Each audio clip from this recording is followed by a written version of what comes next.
और limit of dimension, आज limit of dimension के अंतर्गत काफ़ी सवाल पे चर्चा होगी। बीमा की सीमा, बीमा की सीमा क्या है? बीमा को ना तो जोड़ा जा सकता है और ना ही घटाया जा सकता है, बल्कि समान राशि वाली बीमाओं को ही जोड़ा या घटाया जा सकता है। इसके अंतर्गत देखिए काफ़ी चीज़ पढ़ना है। जैसे हमने एक क्वेश्चन लिया, वंडर वाल गैस समीकरण, वंडर वाल गैस समीकरण, वंडर वाल गैस समीकरण। देखिए इस आधार पर बीमा की सीमा के अंतर्गत एक क्वेश्चन ये समझा रहे हैं। वंडर वाल गैस समीकरण P प्लस ए बटे वी स्क्वायर और V माइनस बी बराबर RT में नीतांकों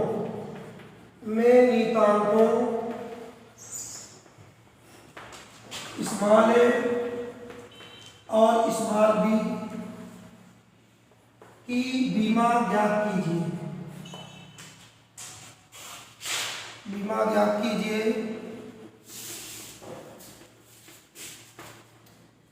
जहां P गैस का दाब, कामा V गैस का आयतन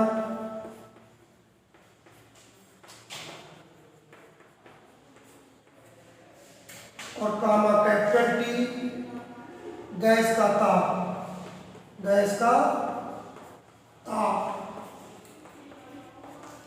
और एक वर्ड बच रहा है कैपिटल R गैस नीतांक।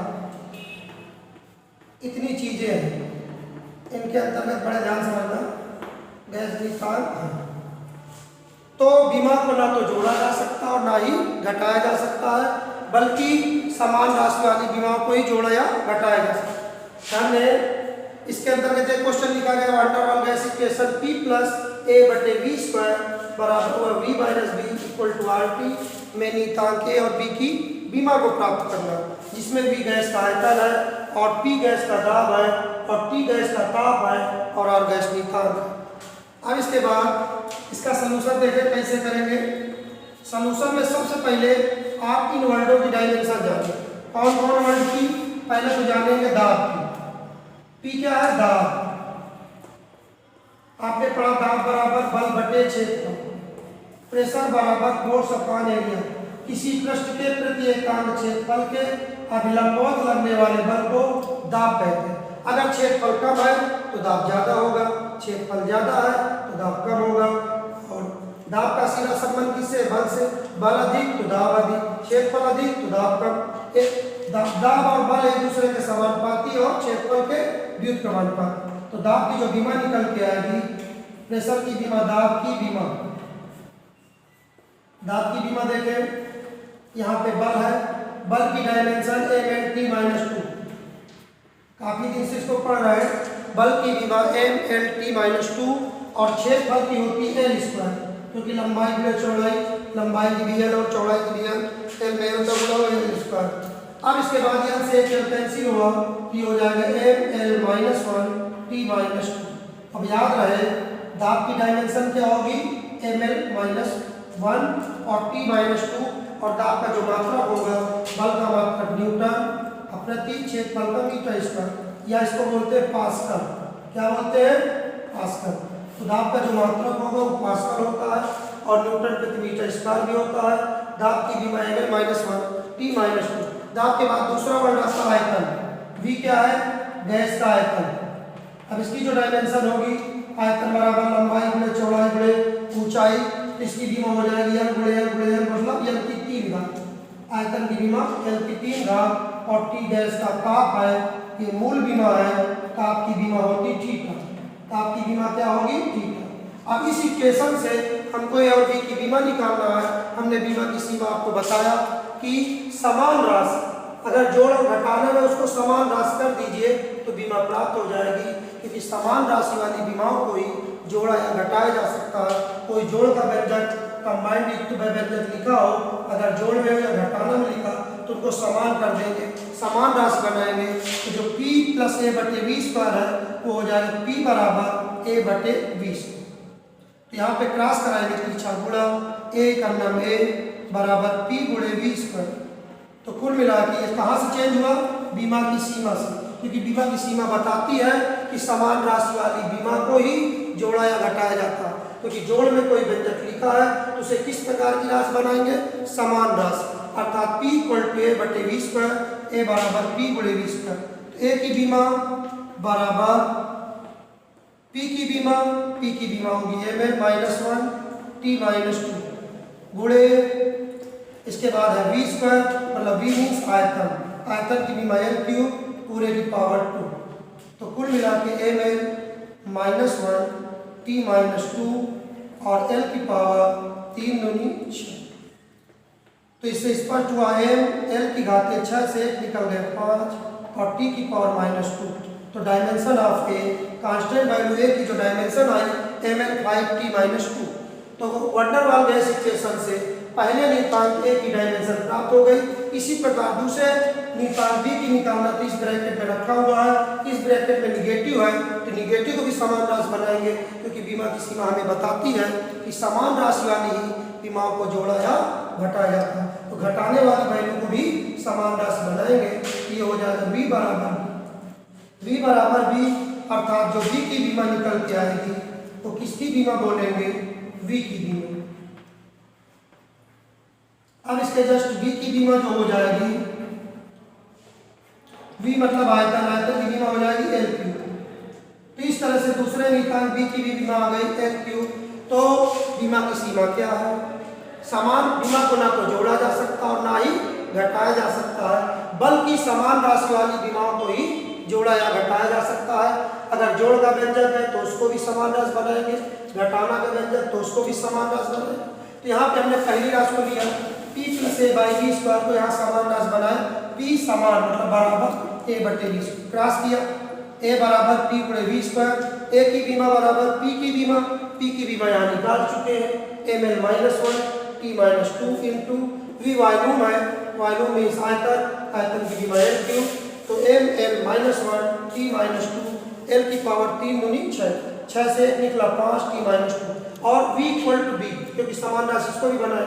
तो b की बीमा बराबर v की बीमा, v means volume, volume means आयतन, आयतन की बीमा एल क्यूब। अब इसके बाद एक इसी बेस पे दूसरा क्वेश्चन देखिए, दूसरा क्वेश्चन उसी बेस पे दूसरा क्वेश्चन लिखा गया, किसी कल का वेग समीकरण b बराबर a + bt + c बटे d + t में a b c की बीमा प्राप्त करना है। तो सबसे पहले इस सवाल में हमको देखना है पूरे इक्वेशन में कहीं ज्वाइंटर तो नहीं लगा, ये ज्वाइंटर है। हमने आपको बताया कि बीमा की सीमा क्या है? बीमा को ना तो जोड़ा जा सकता है और ना ही घटाया जा सकता, बल्कि उनको समान राशि बनाते हैं। जैसे बीच में प्लस है, इसको समान राशि बना ज्वाइंटर। तो बताइए इस सवाल में सबसे पहले किसको लाएंगे? d बराबर t, अर्थात d की बीमा बराबर t की बीमा, d की बीमा बराबर t की बीमा। तो ये हो जाएगा d की बीमा बराबर t, टाइम की बीमा क्या होगी? t, टाइम की बीमा t। इससे स्पष्ट हुआ कि d की बीमा क्या हो गई? t। अब क्रम से आइए, पहले की वैल्यू पहले से कंपेयर कीजिए, v बराबर a, तो अर्थात a की बीमा बराबर वेग v की बीमा। तो वेग की बीमा आपने पढ़ा है t -1, वेग बराबर विस्थापन बटे समय, विस्थापन किया और समय की टी -1, इसकी बीमा आ गई a की बीमा। अब इसके बाद बचा v की वैल्यू से कंपेयर करो, v बराबर bt, तो v बराबर हो जाएगा v/t, मतलब v की बीमा बटे t की बीमा। तो v की बीमा बराबर क्या निकल आएगी? v वेग की बीमा lt -1 अब बटे टाइम t की बीमा t। तो कुल मिला के हो जाएगा lt माइनस एक ही एक और पहुंच के 2 हो जाएगा। इसकी डायमेंशन हो गई b। अब एक और बचा, कौन कौन बीमा निकल रही है? a की बीमा, b की बीमा और d की। बच कौन है? c। तो ये वैल्यू बजाएगी v बराबर c बटे, इसकी हम निकाल चुके, यहाँ पे बीमा आई c,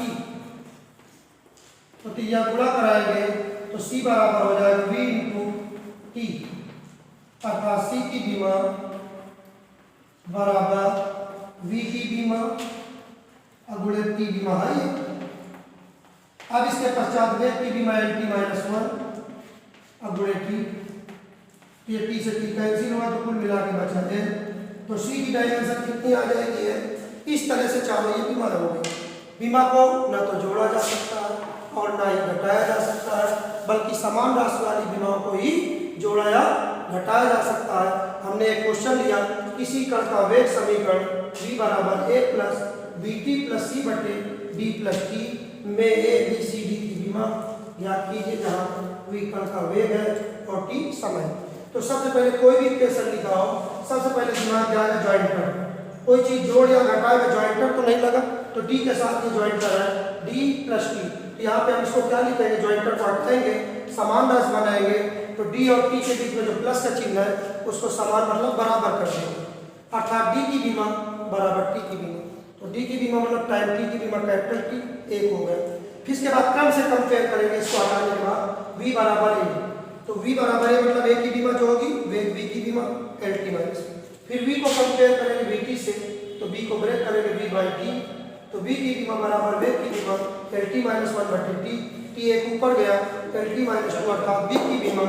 इसी प्रकार एक लास्ट स्टेप बचेगा v बराबर c बटे, इसको हम प्राप्त कर चुके हैं, यहाँ पे आया t, क्योंकि d की बीमा आ चुकी है t, तो ये पूरा ब्रैकेट खाली करके t रख देंगे, तो क्रॉस मल्टीप्लाई करेंगे c बराबर v इंटू टी, तो c की बीमा इक्वल टू v की बीमा गुणे t। v वेलोसिटी है, वेलोसिटी मतलब वेग, वेग की बीमा एल टी माइनस 1 गुणे टी, टी की 1 घात टी की माइनस 1 एल। तो इस तरह से ए बी सी डी की बीमा प्राप्त।